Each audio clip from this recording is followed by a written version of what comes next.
La masculinidad exagerada del millonario. No podía tocar ninguna mujer, y la Virgen lo desarmó en la cima del mundo moderno, donde el dinero parece dictar la medida del valor humano. La masculinidad exagerada del millonario. Alejandro Villalba era casi una leyenda. Su nombre se pronunciaba con respeto y miedo, como si detrás de cada palabra se escondiera una amenaza. Era el hombre que todo lo tenía, excepto lo que más temía, el tacto. En su piel habitaba una condena, una enfermedad que lo hacía incapaz de soportar el contacto humano. Y sin embargo, su cuerpo era un símbolo de poder, su presencia una exhibición de dominio. Las mujeres lo deseaban como se desea una promesa imposible. Pero en su soledad dorada, Alejandro había olvidado cómo se sentía un abrazo verdadero. En esa ciudad de espejos y sombras, su figura se movía como un fantasma entre los vivos.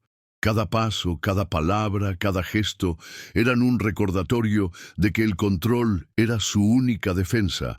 La masculinidad exagerada del millonario era su escudo, su trinchera frente al miedo. Nadie lo había visto temblar, nadie lo había visto llorar, pero dentro de sus muros de cristal el silencio pesaba más que el oro. Era un rey prisionero de su propio mito, condenado a una soledad que ni su fortuna podía redimir. Y entonces apareció ella, Lucía, la Virgen que lo desarmó. No por su pureza, sino por su verdad, una mujer sin artificios, sin máscaras, con la inocencia de quien no teme mirar a los ojos. Su llegada fue una grieta en el mármol, una luz que se coló entre las rendijas del orgullo. Alejandro no lo supo al principio, pero ese encuentro cambiaría la forma en que entendía la fuerza, el amor y el dolor. Porque hay batallas que se ganan soltando la espada. Esta historia es un espejo de fragilidad y redención, de cómo la masculinidad exagerada del millonario se derrumba ante el poder silencioso de una virgen que lo desarmó. Si alguna vez sentiste que el amor puede curar incluso lo que parece imposible, quédate hasta el final. Y antes de seguir, cuéntame en los comentarios desde dónde nos estás viendo y si crees que el amor verdadero puede vencer al miedo. Dale me gusta y suscríbete, porque esta historia apenas comienza. La ciudad donde Alejandro reinaba era un monumento a la ambición. Rascacielos de vidrio cortaban el cielo gris y las luces nunca se apagaban, como si todos temieran mirar la oscuridad de sus propias almas. En ese mundo, el dinero no era solo una herramienta, sino un idioma. Quien no lo hablaba quedaba mudo ante la sociedad. Las calles altas olían a perfume caro y promesas vacías, mientras los barrios bajos sobrevivían entre humo, motores y rezos. Alejandro había construido su imperio desde allí, desde el polvo, pero al llegar a la cumbre olvidó la voz de su origen. Su mansión, en lo alto de una colina, parecía un castillo moderno. Todo en ella estaba diseñado para mantener la distancia. Ventanales enormes, puertas pesadas, pasillos interminables. Nadie podía tocarlo sin su permiso, ni siquiera sus asistentes más cercanos. Las superficies brillaban, las paredes eran frías, los relojes marcaban el tiempo con precisión quirúrgica. Allí, cada cosa tenía un precio, pero nada tenía valor. Era un museo de éxitos vacíos. Y él, el millonario perfecto, se paseaba entre esas vitrinas como una pieza más de su propia colección. En los medios, la masculinidad exagerada del millonario era admirada. Revistas, titulares, foros, todos repetían su nombre con fascinación. El hombre de acero, decían. El conquistador sin debilidades. Lo filmaban cerrando tratos, rodeado de mujeres hermosas que no podían acercarse demasiado. Nadie sabía que detrás de esa imagen impecable, el más mínimo roce podía convertir su cuerpo en una cárcel de dolor. Era un secreto bien guardado, tan custodiado como su fortuna, y así su poder era también su maldición. Cada noche, Alejandro observaba la ciudad desde su ventana con una copa de whisky en la mano. Veía las luces danzar a lo lejos y se preguntaba si allá abajo, entre los desconocidos, alguien dormía en paz. Había logrado todo lo que los hombres ambicionan, pero no recordaba cuándo fue la última vez que sintió algo real. En su pecho, el corazón latía como un mecanismo, no como un ser vivo. Su mayor éxito era también su condena: ser intocable. A kilómetros de allí, el mundo respiraba distinto. En los valles del norte, el aire olía a tierra mojada y pan recién hecho. Allí no había relojes ni torres de cristal, solo campanas que marcaban las horas del alma. Ese lugar parecía ajeno al tiempo, protegido por la sencillez. Fue allí donde el destino comenzó a tejer la grieta en el muro del millonario. En ese pueblo pequeño, una mujer rezaba frente a un altar, sin saber que pronto su vida cruzaría con la del hombre más inaccesible del país. Lucía enseñaba a leer a los niños de la aldea. Sus manos olían a tiza y a trigo. Sus ojos tenían el color del amanecer después de la tormenta. Nunca había salido de su pueblo, ni había conocido más riqueza que la del amor sincero. Algunos la llamaban la Virgen, no por religión, sino porque nadie había logrado tocar su inocencia ni su fe en la bondad. Su vida era sencilla, pero llena de propósito, y en esa sencillez el universo encontró la pureza necesaria para provocar un milagro. Porque mientras el millonario se rodeaba de acero, Lucía vivía rodeada de alma, y en la distancia entre ambos se escondía el secreto de lo que pronto iba a suceder. Alejandro Villalba no siempre había sido el millonario de masculinidad exagerada que el mundo temía. Hubo un tiempo en que fue un niño frágil, con los bolsillos vacíos y la mirada ansiosa por ser visto. Su padre, un hombre severo, lo había criado con una sola idea: el dolor se vence con poder.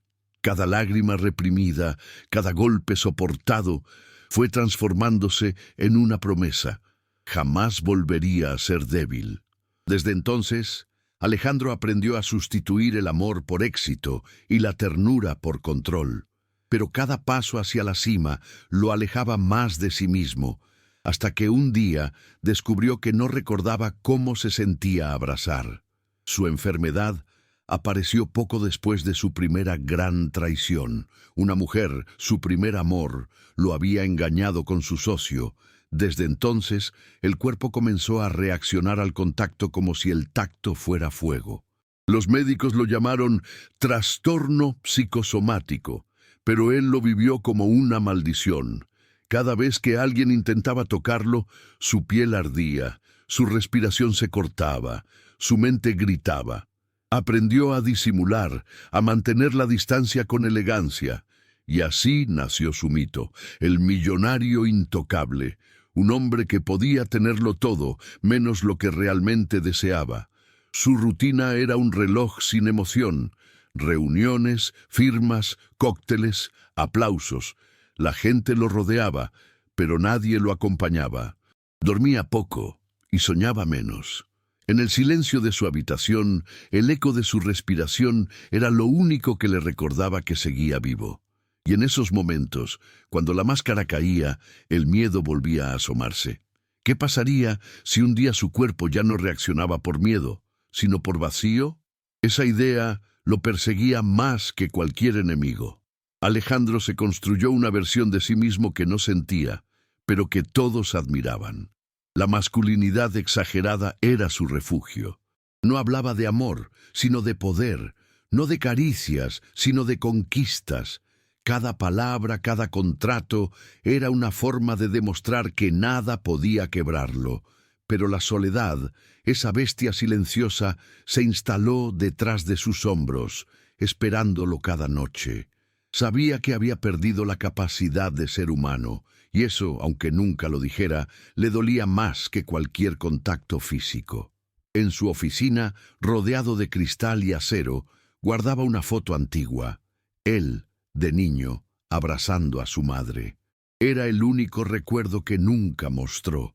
A veces la miraba sin tocarla, como si el pasado también quemara. ¿Cuándo dejé de sentir?, se preguntaba, pero enseguida borraba la idea. No podía permitirse flaquezas. En su mundo, la vulnerabilidad era un lujo que no podía pagar. Sin embargo, había algo que ni el dinero ni la distancia podían contener. La soledad se transformaba en deseo. No un deseo carnal, sino una urgencia de conexión. Como un niño que observa el fuego y sabe que quema, pero igual se siente atraído por su luz. Alejandro comenzó a notar que su éxito ya no lo llenaba, que en cada sonrisa ajena había algo que le faltaba.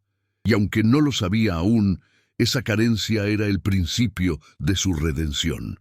Una mañana, mientras el sol golpeaba los ventanales de su penthouse, Alejandro sintió algo distinto, una inquietud que no provenía del miedo ni del negocio. Era como una llamada, una grieta en su rutina perfecta. Sin saber por qué, decidió viajar a sus tierras del norte donde había nacido. No lo hizo por nostalgia, sino por un presentimiento. Algo lo empujaba a regresar al origen, algo o alguien lo esperaba entre montañas y silencio. En esta historia, el antagonista no lleva un nombre ni un rostro fijo.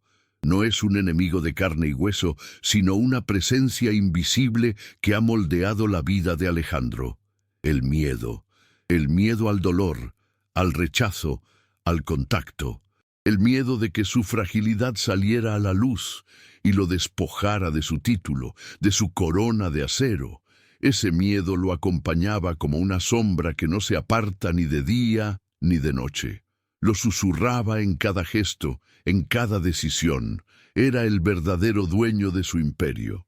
Y mientras los demás veían un hombre poderoso, él sabía que era un prisionero con traje caro.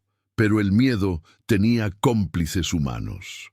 Uno de ellos era su consejero financiero, Damián Rivas, un hombre ambicioso que había aprendido a leer las grietas del alma ajena. Damián admiraba y despreciaba a Alejandro al mismo tiempo. Veía en él lo que nunca podría ser, y por eso planeaba derribarlo. Sabía que detrás de esa masculinidad exagerada del millonario había una herida, y toda herida puede ser usada como arma. Damián no necesitaba tocarlo para destruirlo, solo debía empujarlo hacia su propia debilidad. Otro antagonista era su entorno, un mundo que glorificaba la dureza y castigaba la sensibilidad. En las reuniones se hablaba de cifras, no de personas. En los banquetes se brindaba por victorias vacías. La ternura era una palabra ridícula y el afecto un lujo de los débiles. Alejandro había contribuido a construir esa cultura, pero ahora empezaba a ahogarse en ella. Cada sonrisa fingida de sus socios le recordaba que había creado una jaula donde él mismo era el pájaro más hermoso y más solo. También estaba su cuerpo, el enemigo íntimo, esa reacción incontrolable al tacto, esa electricidad dolorosa que lo hacía retroceder incluso ante una caricia. Lo odiaba, le robaba la posibilidad de amar, de confiar, de entregarse. Cada vez que el instinto le pedía acercarse, el cuerpo lo traicionaba con espasmos, con sudor, con pánico, y mientras tanto, el mundo lo seguía llamando invencible. Era la paradoja perfecta. El hombre más fuerte temía al contacto más leve. El miedo, sin embargo, no siempre gritaba. A veces susurraba con dulzura, disfrazado de prudencia. No te acerques, te van a dañar. No sientas, te van a fallar. No ames, te van a dejar. Esas voces se repetían tanto que ya no sabía si eran suyas o heredadas de su padre. Y así, Alejandro se convirtió en su propio carcelero. Cada día reforzaba sus muros con un nuevo logro, sin darse cuenta de que lo que construía no era un palacio, sino una fortaleza de miedo. Damián, atento, aprovechaba esa fragilidad escondida. Lo observaba desde la sombra, fingiendo lealtad, mientras tejía planes para quedarse con parte del imperio. Sabía que el momento perfecto llegaría cuando el millonario se mostrara vulnerable. cuando la duda lo tocara más que cualquier mano. Y ese momento estaba cerca, porque el miedo, cuando se encuentra con la ternura, comienza a tambalear. El verdadero antagonista, entonces, era una mezcla mortal, el miedo interno y la codicia externa. Ambos lo rodeaban, lo apretaban, lo despojaban poco a poco de humanidad. Pero lo que Alejandro no podía imaginar era que su mayor enemigo, el contacto, sería también la llave de su salvación, y que una mujer, una simple maestra, iba a poner de rodillas a todo su imperio invisible. El viaje al norte comenzó como un impulso sin razón aparente. Alejandro no buscaba descanso ni nostalgia, solo silencio. Llevaba años sin volver a esas tierras donde su madre lo había criado antes de morir, y donde su padre le enseñó que llorar era un pecado. El camino de asfalto se fue transformando en tierra, y el ruido de la ciudad quedó atrás. A medida que avanzaba, algo en su interior se descomponía, como si las montañas lo desnudaran capa a capa, hasta dejarlo solo con su verdad. No sabía quién era sin su poder. Fue en una tarde de calor seco cuando la conoció. Lucía estaba saliendo de la escuela, con un libro en la mano y los cabellos recogidos. No lo reconoció. No vio al magnate ni al mito, solo a un hombre cansado, observándola desde el auto con una curiosidad torpe. Cuando ella se acercó para ofrecerle agua, él retrocedió instintivamente, temiendo el contacto. Su rostro se tensó y los dedos se crisparon sobre el volante. Pero Lucía, lejos de ofenderse, sonrió. «No todos los dolores son visibles», dijo con calma. Y esa frase se le clavó como una herida dulce. Esa noche, Alejandro no pudo dormir. La imagen de la joven seguía repitiéndose en su mente. En su mirada no había lástima, sino comprensión. Al día siguiente, regresó al pueblo con la excusa de inspeccionar sus tierras, pero en realidad solo quería verla. La encontró tocando el piano en el viejo convento, sola, con los ojos cerrados. La melodía era suave, casi sagrada. Él se quedó en la puerta sin atreverse a entrar, temiendo que un paso en falso rompiera aquel hechizo. Por primera vez en años, se sintió vulnerable y vivo. Lucía comenzó a cruzarse con él en el mercado, en la plaza, en los caminos. A veces intercambiaban apenas unas palabras, otras solo miradas. Alejandro se sentía ridículo. El hombre que dirigía corporaciones, incapaz de pronunciar algo sencillo frente a una mujer que no conocía su nombre. Pero ella no lo apuraba, no lo juzgaba, lo trataba como a cualquier otro. Y en esa normalidad, él descubrió algo que nunca había tenido: paz. El rumor de que el millonario estaba de vuelta se extendió rápido. Damián, su consejero, lo llamó con insistencia desde la ciudad. «¿Qué haces allí, Alejandro? Tienes juntas, acuerdos pendientes». Pero él solo respondió: «Por primera vez, nada urgente». No entendía qué lo retenía. Solo sabía que no podía marcharse. Algo invisible lo ataba a esa mujer, a ese pueblo que olía a pan recién hecho y a vida real. Un día, durante una tormenta, el auto de Alejandro se detuvo en medio del camino. El viento rugía, la lluvia golpeaba con furia, y la única luz provenía de una pequeña casa a lo lejos. Corrió hacia ella, empapado, temblando. Cuando la puerta se abrió, fue Lucía quien lo recibió. Lo miró sin sorpresa, como si lo hubiera estado esperando. «Pasa», dijo simplemente. Él dudó, pero entró, y ese gesto mínimo y tembloroso cambió el curso de su destino. Dentro, el fuego crepitaba y el silencio los envolvía. Alejandro no sabía si temía más a la tormenta o a ella. Por primera vez, el miedo no era un enemigo, sino un puente. Lo que no sabía era que, al cruzarlo, ya no podría volver a ser el mismo. Lucía le ofreció una manta y una taza de té caliente. Él la tomó con torpeza, evitando que sus dedos rozaran los de ella. Cada movimiento era una batalla. Las gotas de lluvia resbalaban por su rostro, y ella lo observó en silencio, sin compasión, solo con ternura. Alejandro sintió un temblor distinto al miedo, un estremecimiento que nacía del alma. Durante años había huido del contacto físico, pero ahora temía algo más profundo, el deseo de ser tocado. La tormenta afuera parecía reflejar la que se desataba dentro de él. El fuego iluminaba los rasgos suaves de Lucía, y cada chispa parecía encenderle la respiración. Ella hablaba con serenidad sobre cosas simples, los niños de la escuela, las flores que crecían junto al río. Su voz era música, una melodía que no buscaba impresionar, solo acompañar. Alejandro, acostumbrado a los discursos y a las órdenes, descubrió el poder del silencio compartido. Esa noche no durmió. Se quedó en el sofá, escuchando la lluvia y el eco de las palabras de Lucía. Por primera vez en mucho tiempo, no pensó en cifras ni en negocios, solo en ella, en cómo lo miraba sin miedo, en cómo esa mirada parecía comprender sus grietas sin exigirle explicaciones. Era una sensación nueva, casi insoportable, pero infinitamente bella. Al amanecer, el cielo aclaró y la tierra olía a promesa. Antes de irse, Alejandro le agradeció con un gesto torpe. Ella solo asintió. No hubo despedidas dramáticas, pero al subir al coche, supo que algo en su vida había cambiado. Su masculinidad rígida, esa que tanto defendía, comenzaba a resquebrajarse. Y en esa fractura, por primera vez, había luz.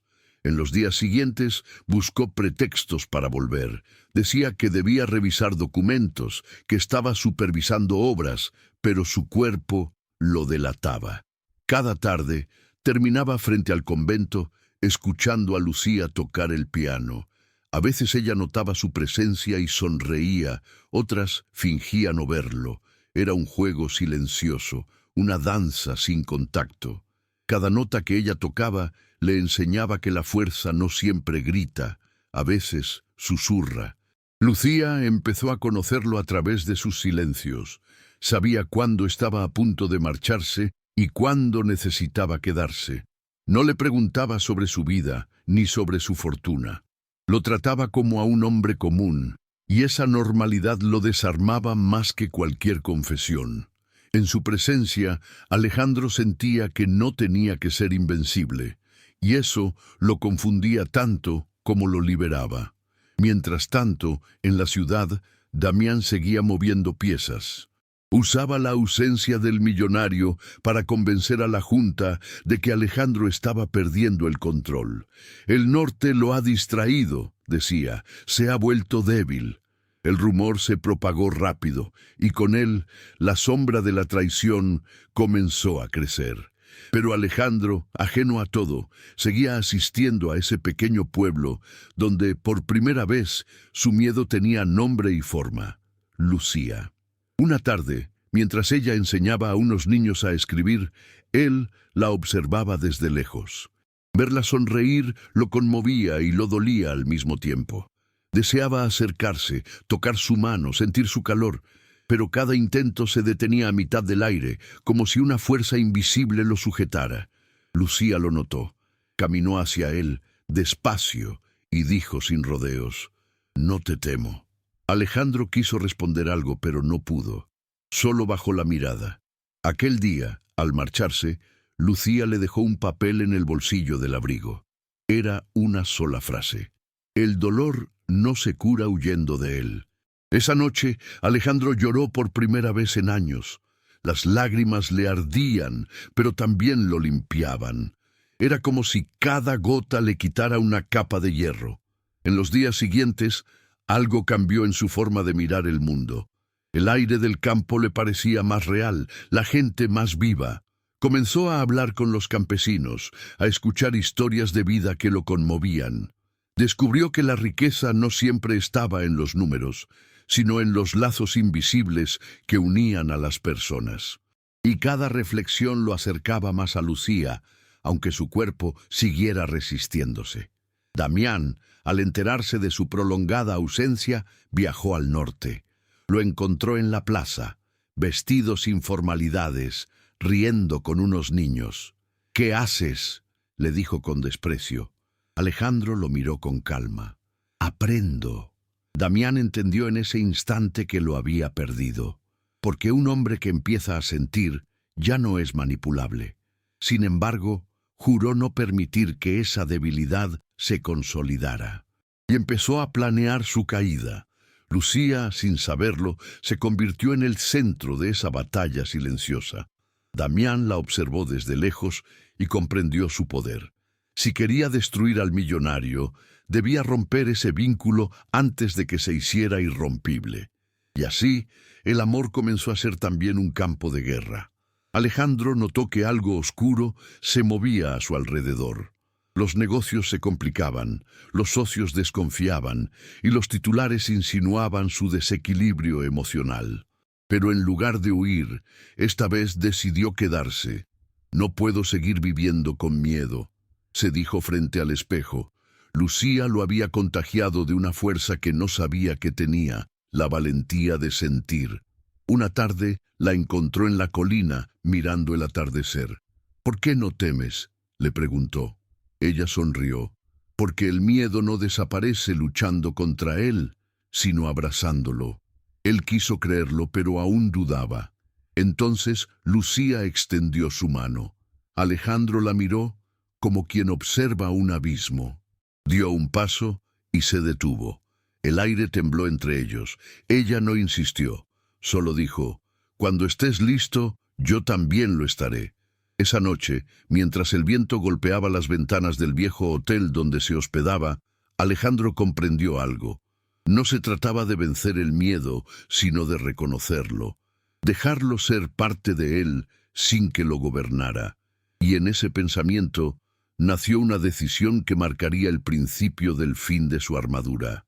Volvería a verla, no para observarla, sino para tocarla.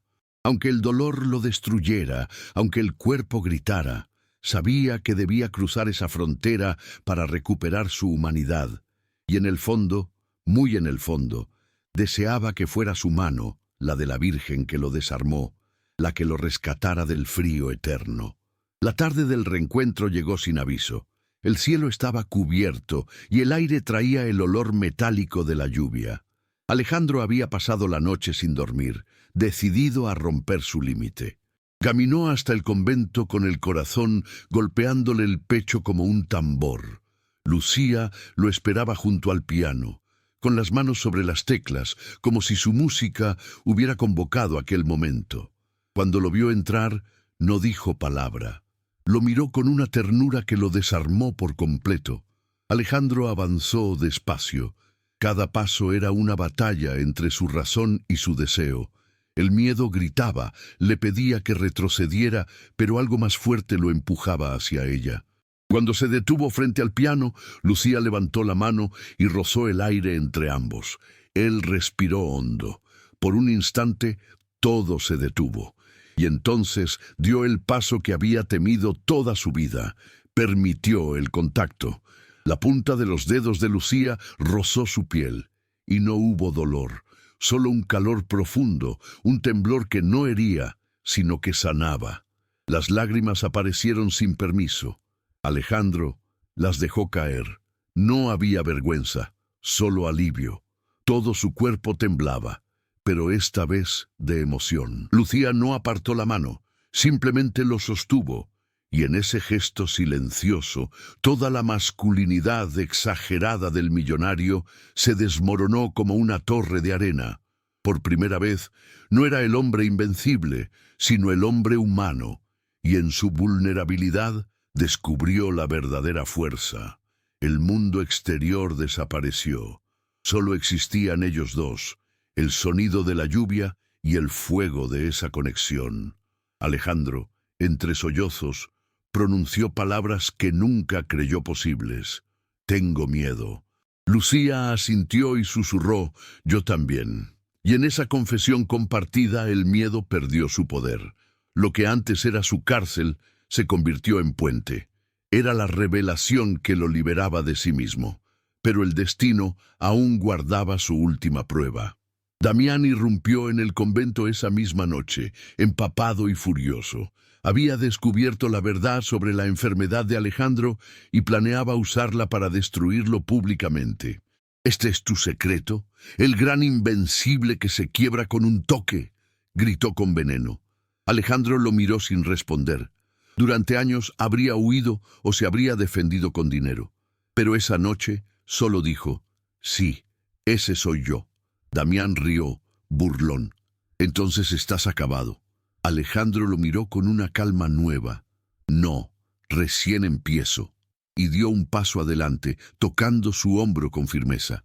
Por primera vez, el contacto no fue doloroso, fue liberador. Damián retrocedió, desconcertado. «Ya no tienes poder sobre mí», murmuró Alejandro. El miedo había cambiado de dueño. Lucía lo observaba con lágrimas en los ojos. En su rostro no había sorpresa, sino orgullo. Sabía que el hombre frente a ella no era el mismo.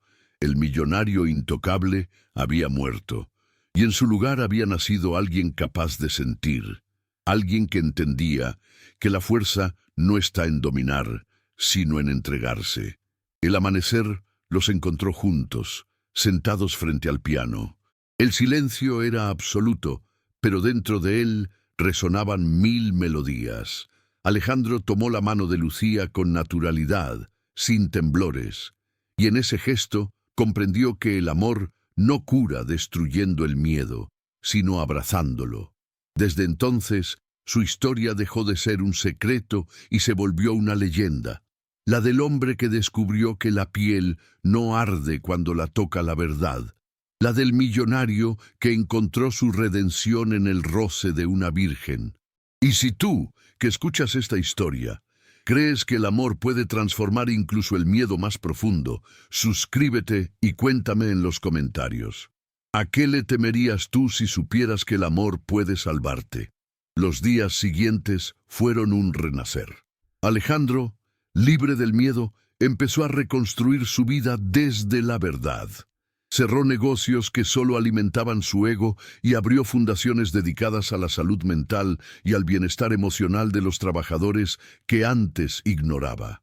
Su rostro, antes pétreo, ahora mostraba calma. Ya no buscaba ser admirado, sino útil. La masculinidad exagerada del millonario había quedado atrás. Ahora caminaba sin necesidad de demostrar nada. Y aunque seguía siendo un hombre poderoso, su poder había cambiado de forma. Era un poder que abrazaba, no que aplastaba. Lucía siguió en su pueblo, enseñando. No quiso riquezas ni mansiones, pero cada semana Alejandro viajaba para verla. Se sentaban bajo el mismo árbol, compartiendo silencios que hablaban más que 1000 palabras. Él comprendió que el amor no necesitaba espectáculo ni control. Bastaba con presencia. En sus manos el temblor había desaparecido, pero en su corazón quedaba la humildad de quien ha tocado el fondo y regresado a la luz. Damián, humillado y solo, intentó destruirlo con rumores, pero nada funcionó. La verdad, cuando se acepta, deja de ser arma. Alejandro no tenía nada que ocultar, y esa transparencia era su mayor defensa. Lo que antes habría sido un escándalo, ahora era inspiración. Los medios contaban su historia como la del hombre que venció el miedo al tacto gracias al poder del amor. Y millones de personas lo admiraban, no por su riqueza, sino por su humanidad. Una tarde, durante una conferencia, alguien le preguntó si creía en los milagros. Alejandro sonrió. «Sí», respondió, «pero no vienen del cielo. Nacen cuando alguien te mira sin miedo». En el público, Lucía lo observaba desde la última fila, orgullosa y serena. Él no la señaló, no la nombró, solo la buscó con la mirada y le dedicó ese silencio que los unía desde el primer día. Fue suficiente. Esa noche regresaron juntos al convento. Lucía volvió a tocar el piano, y Alejandro por primera vez se atrevió a acompañarla. Sus manos, antes reacias, se movían con suavidad sobre las teclas. No era un concierto, era una oración sin palabras. Cada nota era un testimonio. El amor había vencido al miedo, y la piel, antes maldita, ahora era instrumento de ternura. El amanecer encontró a ambos caminando por el sendero de tierra en silencio. El viento movía las hojas, y el mundo parecía nuevo. Lucía lo miró y dijo: «Ya no eres el hombre que llegó buscando dominar el miedo». Alejandro sonrió. «No, ahora soy el hombre que aprendió a escucharlo». Se tomaron de la mano y en ese gesto simple estaba toda la redención que ambos habían esperado. En el horizonte, la ciudad brillaba a lo lejos, pero ya no lo llamaba. El verdadero imperio de Alejandro Villalba no estaba hecho de acero ni de oro, sino de paz. Y esa paz tenía nombre, mirada y voz: la Virgen que lo desarmó. Hay historias que nacen del dolor, pero terminan en la calma. La de Alejandro Villalba es una de ellas. Su masculinidad exagerada, esa armadura que usó para ocultar el miedo, fue también su prisión. Durante años confundió fuerza con dureza, éxito con soledad, poder con control, hasta que una mujer, una virgen de alma limpia, le enseñó que la verdadera grandeza no está en resistir el amor, sino en permitir que te transforme, porque el miedo no desaparece cuando lo negamos. Se disuelve cuando alguien lo toca con ternura. Lucía no lo salvó con milagros ni promesas. Lo salvó con presencia. Su pureza no fue inocencia, fue valentía. Miró el monstruo del miedo sin huir y al hacerlo le mostró a Alejandro su propio reflejo. El millonario que no podía ser tocado aprendió que el cuerpo también puede hablar de fe, que un roce puede contener más verdad que 1000 discursos. En el gesto más simple, una mano que se posa sobre otra, se esconde el secreto del amor que no exige, solo libera. Cuando el mito del hombre invulnerable cayó, no se oyó estruendo, sino silencio. Un silencio lleno de vida, de perdón, de comienzo. Alejandro dejó de ser símbolo de poder para convertirse en testimonio de humanidad. Su historia nos recuerda que nadie es demasiado fuerte para no necesitar un abrazo, que incluso el acero puede aprender a temblar cuando lo toca la verdad, y que la redención siempre llega en forma de caricia. Si crees en el amor verdadero, en ese que cura sin pedir nada, escribe amor en los comentarios. Porque mientras existan corazones capaces de sanar con un toque, el miedo nunca ganará del todo. Y quizás, al final, todos seamos un poco como Alejandro, buscando que alguien nos toque, no para poseernos, sino para recordarnos que seguimos vivos.